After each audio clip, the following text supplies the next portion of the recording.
Kyle here from allmediareviews.blogspot.com. Try to do this in short enough time here because I got to go to the doctor in a little while. But big 2+ in the works, or 2+ months or more, making Marillion rankings, and I always assumed that so the new album that's coming out an hour before it's dark is, in my mind, the 18th proper studio album. Actually, if you take especially one out of it, it would be only the 17th.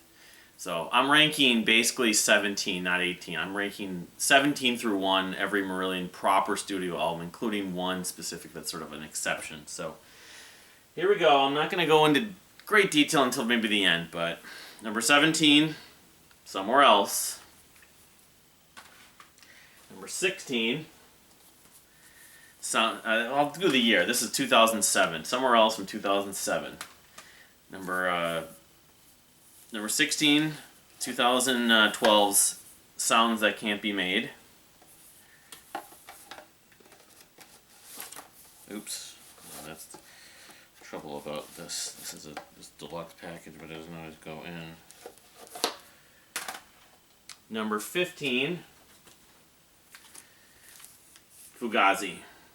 1984's Fugazi. Yep.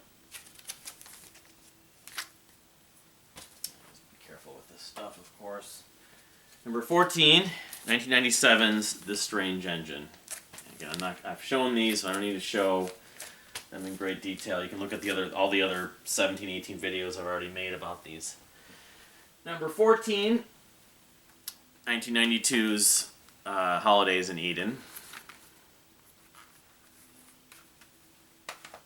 Number 13, 2008's double album. I don't consider, even though you could easily say they could have released them separately, because they released it together, Happiness is the Road, which includes Happiness is the Road Volume 1, Essence, Happiness is the Road Volume 2, The Hard Shoulder. And I talked about, which one I prefer, and, they're pretty even for me, but actually, this is an album I still think could go up higher in my rankings, or how I feel about it. I still think it's an album that's growing on me. So that was number, that was number 12. Number 11, the debut album, 1983's Script for a Jester's Tear. Yeah. I should know these dates by heart, and sometimes I question myself. Media Tourette syndrome. Anyway, now here's what number 10. In effect, it'd be 1988, but it's songs from basically 83 to 87. B-Sides Themselves, the compilation album that has many songs that were not included, and of course include the big epic Grendel, or not included on the studio albums, all the other studio albums with Fish. 1988's B-Sides Themselves. Number 9, 1998's Radiation. Of course, this is the 2013 version. I have another version I could show at some point, but I don't know if I'll end up doing that. So, album that's gone up a lot in my feelings in the last decade, especially since hearing this. But I always liked it, but I'm liking it more. So like Happiness is the Road. This is a record potentially could even go up higher. I don't know. It's hard because you're talking about splitting hairs and your favorite band of all time. So. All right, number 8, 1989's Season's End, the first album with current and longtime vocalist Steve Hogarth, of course. Number 7, Fear, also known as Fuck Everyone and Run, from 2016. Their last proper studio album. We're going to be getting a new one in early 2022, of course, so it won't be their last anymore, so. An hour before it's dark, 2022. So, it'll almost be, 40? Yeah, it'll almost be 40 years after, 40 or 50 years? 50 years. Am I doing the math right? 93, 2003, 2013. No, it'll be 40 years, so it'll be 39 years after the debut. Anyway, number 7, 2001's Anarachnophobia.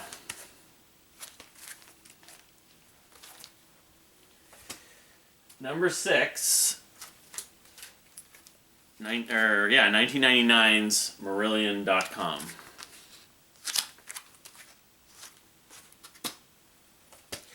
here comes the big five, and I'll just say this about every one of these records on Rate Your Music I rate as a perfect 5 stars. Number 5, 1995's Afraid of Sunlight, a record that many people consider their favorite. Number 4, I'm wearing the shirt today, of course, 1985, so their seminal, putting them on the map album in some ways, Misplaced Childhood, 1985's, which I have signed by all 4 members other than Fish, of course. Number 3, 2004's, of course, the Campaign Deluxe Edition of Marbles in 2004. Number 2, the final album with Fish, 1987's Clutching at Straws, which I just counted, and I have a grand total of 4 copies on vinyl, and I have at least 2 copies on CD. So this may be the Marillion. I have a lot of Misplaced Child. This may be the Marillion album I have the most copies of, oddly, but a record that I don't think I'll ever not love. So, and then of course number 1, 1994's work of art. As Steve Hogarth said, it should be seen as like a thing you go to the the art museum to look at, as opposed to having fun and having a party. As the difference between the two sides of Made Again. 1994's Brave, number 1 ranked album for me, and I'll just say it, it's the number 1 ranked album of all time for me too. But again, it's splitting hairs, and I have whatever it is, 57 or something like that albums I rate at 5 stars on Rate Your Music. But I kind of hold, let me just reveal it, express, this is my favorite album of all time, mainly just for a lot of sentimental and sort of the extreme emotion and nostalgia I get from it. I think of The Shame and the Truth from Kevin Gilbert and Apes and Androids, Blood Moon as sort of the trilogy of my favorite records, but, again, it's splitting hairs. It's like, how would I really have how would I be able to choose one of the, I'm not going to listen to this album as much as those other 2, though, that's the difference, but it's still my favorite album of all time, and it's just, as I expressed in the video last week, and I totally didn't pick it to do last among the videos because it was my favorite. I was just doing the random number generator, and then it was coming down to a few records left to do, and it never pulled up the whatever this is, the 7th one or 8th one. You include B-sides themselves. So anyway, so that's it. Yeah, there was more I wanted to say about Brave. I remember after revisiting what I said on last week about Brave, but even just like the use of Mellotron, and there was a couple other things I wanted to say that I forgot to mention about it. Just some of the songs even, but I guess I'm not going to go that in depth about it. But yeah, what are your Marillion album rankings? This was a fun project. It took obviously quite a long time just to even like I say, track down all the records and stuff. I mean, they have a pretty long big catalog, 17, 16, I guess if you take B-sides themselves out, and they really only have 16 proper original material studio albums. There's the albums like Less Is More, and with Friends of the Orchestra just came out, and then you consider Happiness is Road as a double, as 2 different albums. They have more. That's why the cover art for the new record, An Hour Before It's Dark, looks like this is their 20th record. Like King's X's, their XV was supposed to be their 15th, even though it was only like their 11th or 12th studio album. But, I'll obviously be talking about the new record. I do, of course, I've mentioned I will make another separate video, probably not today. Today is my 5th wedding anniversary, too, like I mentioned. And of course, we had the lyrics from Great Escape, or from Made Again, read it at that. But I will try to make another sort of revisited 2.0 version of all my singles, and then I'll actually include my collection of like live bootlegs and stuff like, which I don't have an extensive collection. I mean, I think it's worth repeating. I probably said it many times before about music collectors, being a music fan, and of specific artists, specific bands. some people really make it out to be a competition. They want to be the best, be the biggest, be the most recognized, show off.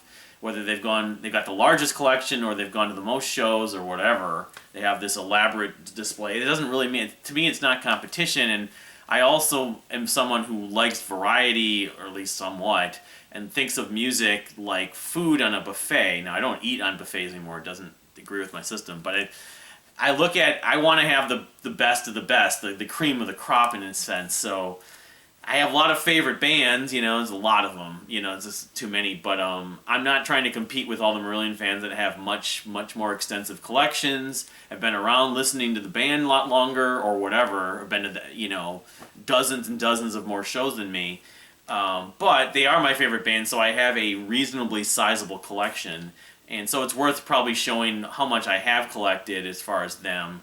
It's really Marillion and Kevin Gilbert. Those are the two sort of ones I try to make an exception for, as I can buy as much as I can. But the problem is they've got the Racket Records store, and they have so many bootlegs on there, live recordings and DVDs.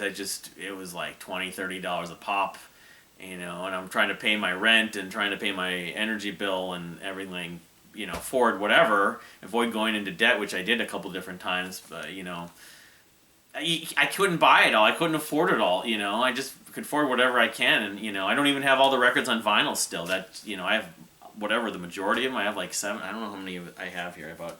Actually, I can count. I mean, these are just the individual ones that aren't.